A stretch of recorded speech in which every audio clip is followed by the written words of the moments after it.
Fitness success. The 4 pillars of achievement. Each week, I alone or with the guest will break down a specific pillar to help you build a sustainable, balanced fitness routine. Week 1, Pillar 1, nutrition habits. Master your nutrition and fuel your body for success. Week 2, Pillar 2, practical stress management. Practical strategies for managing life's inevitable stressors. Week 3, Pillar 3, physical activity. Tips to stay active and energized no matter your fitness level. And then week 4, Pillar 4, recovery measures. Recovery is key. Learn the best ways to rest, recharge, and avoid burnout both in and out of the gym. All right, so today we're diving into Pillar 3, physical activity. Tips to stay active and energized no matter your fitness level. So today we're dialing in your form because it's not just about moving weight from A to B. It's about intent, control, and getting the most out of every rep. Let's talk smart training, not just harder training. All right. So there's a bunch of things I see people do in the gym and they're just not thinking. Maybe they just don't know. They're unaware, but I'm about to make you aware. All right. So one of the first things, I have 3 things. All right. The first thing. Don't just push and pull the weight from A to B, all right? Flex it up using the primary muscle you're supposed to be engaging. Slow down each rep and mentally connect to the target muscle you're supposed to be working.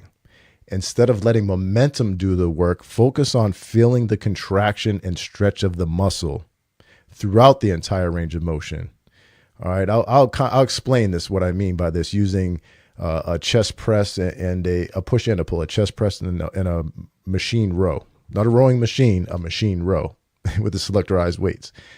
All right. So again, the first thing is you don't want to just move the weight from A to B. You want to flex it up with the muscle that you're supposed to be using. So in the case of the chest press, what you want to do is you don't just want to push the weight. You want to flex the weight up, but using your chest. Flex your chest as hard as you can as you push it. All right. That's what I'm talking about. And the reverse on a rowing machine where you're pulling the weight, what you want to do is you don't want to just arbitrarily pull. You want to pull using your shoulder, your back muscles and pinching your shoulder blades together and pulling through your elbows. So you're flexing the weight back, not just pulling it back. All right. So that's what I mean about don't just move the weight from A to B. Flex the weight with the muscle you're supposed to be using. All right. So the second thing I wanted to talk about today with physical activity is slow down and stop letting gravity do the work. During every rep, slow down the return phase. This is where most people just let the weight drop or snap back, essentially letting gravity take over. Instead, control the negative to build more strength and muscle. All right, now I'll explain again using a chest press machine or using the machine row. All right, so say you're pushing, all right, you push the weight, and just like the first one I said, you want to flex the weight. You don't want to push it. You want to flex the weight up, right? So you're flexing in the case of the chest press, you're flexing the weight up with your chest. Once you do that, on the way back down, when you're lowering the weight, control the weight with your muscles. Don't let gravity do the work. Let your muscles do the work. Your muscles are working on the way down too. And in the opposite case of a machine row where you're pulling the weight, after you flex the weight, because you're not pulling the weight, right? You're flexing the weight. So you flex the weight back, pulling your elbows back and bringing your shoulder blades together, flexing your back muscles. Then on the return, slowly let the weight lower. Let your muscles lower the weight. Don't let gravity do the work. Your muscles, again, are working when the weight is being lowered, whether you're pushing or pulling. All right, so that's number 2. Slow down and stop letting gravity do the work. Third one. All right, third one. Now that you know how to perform your reps correctly, be sure you're using a weight that actually challenges you. If you can bang out 12 to 15 reps without breaking a sweat or feeling a serious burn in the muscle you're supposed to be working by the last few reps, the weight's too light. The last 2 to 3 reps should feel tough, but doable with good form. All right.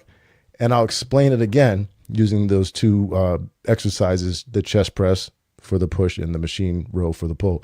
So for the chest press, we're talking about choosing the correct weight to challenge yourself. The way to do that is when you're flexing the weight up and you're controlling the weight coming, your muscles are using the weight coming back, right?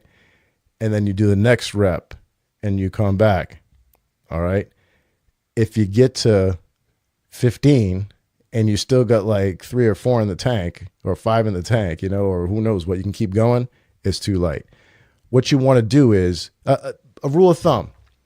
Say you're doing the chest press, you're flexing the weight up, lowering it back down.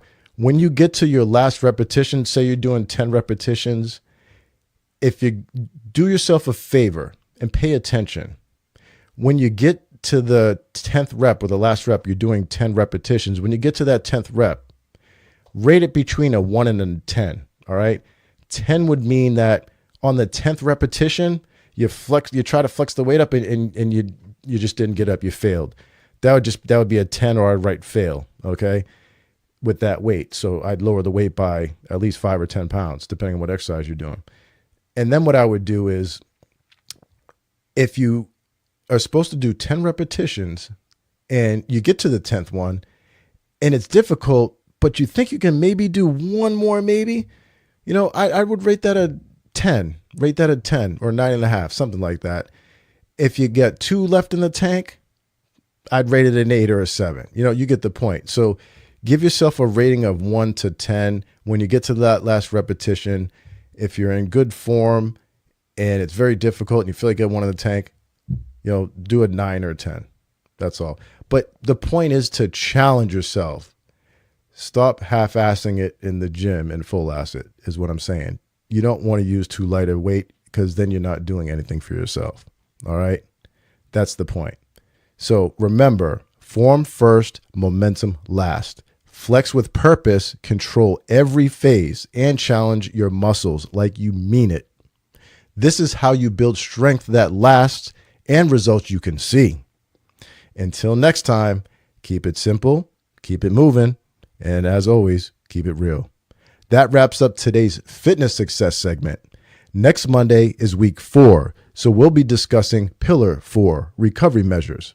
Recovery is key. Learn the best ways to rest, recharge, and avoid burnout both in and out of the gym.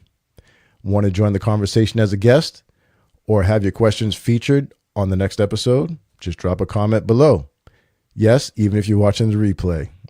Let us know and we'll make it happen.